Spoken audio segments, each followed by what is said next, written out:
Welcome to the Financial Modeling Podcast, Short Stuff, where we discuss elements of the Financial Modeling Podcast in 5 minutes or less. Stay tuned for today's financial modeling tidbit with your host, Matthew Bernath. Hi everyone, and welcome to another edition of the Financial Modeling Podcast. I'm your host, Matthew Bernath, and today's episode is a Short Stuff episode, and it is on sculpting. What is debt sculpting, and how does it actually enable us to raise more debt? Well, that's what we're going to find out in today's episode.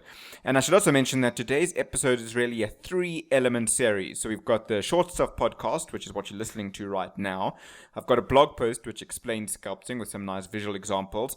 And there's also an Excel downloadable example on financialmodelingpodcast.com. If you go to the download section, and you'll see the debt sculpting example there. So if you really want to understand sculpting, I suggest that you listen to the podcast, read the article, and go through the example. And it'll really give you a feel for what debt sculpting is and how it enables us to raise more debt, especially with long-term projects where the debt principal can actually be sculpted. So what is sculpting? Well, sculpting is actually pretty simple. All sculpting means is that you are aligning your debt repayments to your cash flow. So in a typical project finance model, you might have your cash flow increasing over time. Let's take, for example, a wind farm.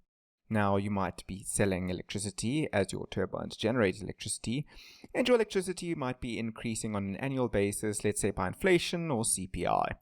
So you can see that in such an example, your cash flow kind of has a step change every year, and your cash flow is increasing, your revenue is increasing.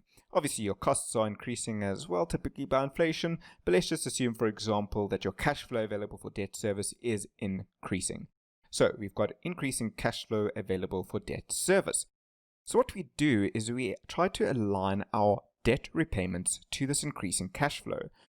So you can imagine that your debt becomes more back-ended. You pay more of it later on. So initially, while your cash flow is at its lowest point, you pay the smallest amount of principal that you can. And as your cash flow available for debt service increases over time, you slowly start to increase your principal payments on your debt. Now, one might argue that this works for any type of annuity-type debt repayment, where initially most of your debt being paid is in fact interest, and over time your interest decreases as your balance of your debt decreases, and so your principal payment increases because you're paying the same amount in each period. However, this is even more exaggerated because you aren't going to be paying the same amount of debt, being a combination of both your interest and principal payment in each period. You are actually increasing your total amount of debt payment. So your interest is typically decreasing, the amount of interest that you're being paid, because your loan balance is decreasing. But your principal is increasing to even a greater amount than would be in a typical annuity type payment. If you want to see how this works, of course, you can download my debt sculpting example on the Financial Modeling Podcast website to go through the debt sculpting example. The next question is, how does this increase the amount of debt that you can have in a project, your debt capacity?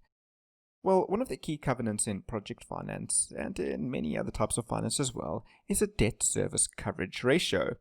This ratio is calculated as cash flow available for debt service divided by total debt service, where your total debt service is your interest and principal. And the debt service coverage ratio typically has a minimum that it can't go below. So let's say that minimum is 1.3 times. That means if your cash flow available for debt service in any period is 1.3 million, your total debt service can't be more than 1 million.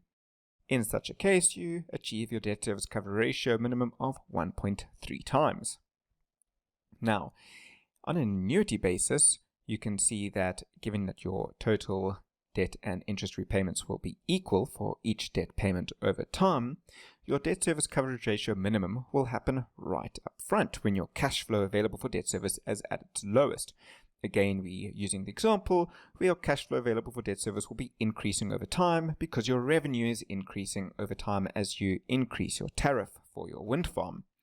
So your minimum debt service coverage ratio happens right at the very start because your debt payments are the same as you go through your project life. We've just discussed that in annuity payment principle. Your total debt payments will be exactly the same, but your cash flow is lowest right at the very start. So your debt service coverage ratio in such an example will typically be increasing over time as your revenue increases over time. We can see that we are constrained by this very initial point where your minimum debt service coverage ratio occurs.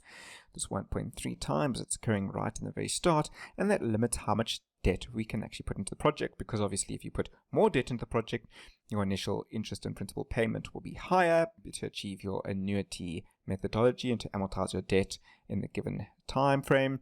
So we actually can't increase the amount of debt.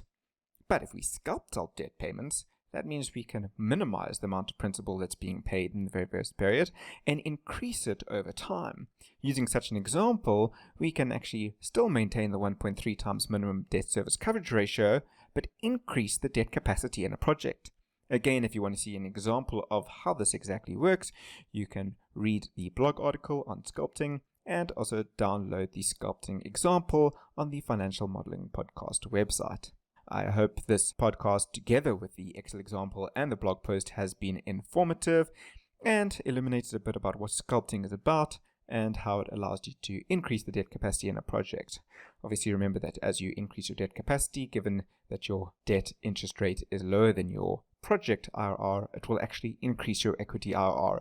So it is beneficial to have as much debt as possible in a project within these various parameters and covenants that the bank determines. Please remember to subscribe to our newsletter to get the financial modeling roundup that we send out once a month. And of course, subscribe to the podcast and stay tuned for our next episode.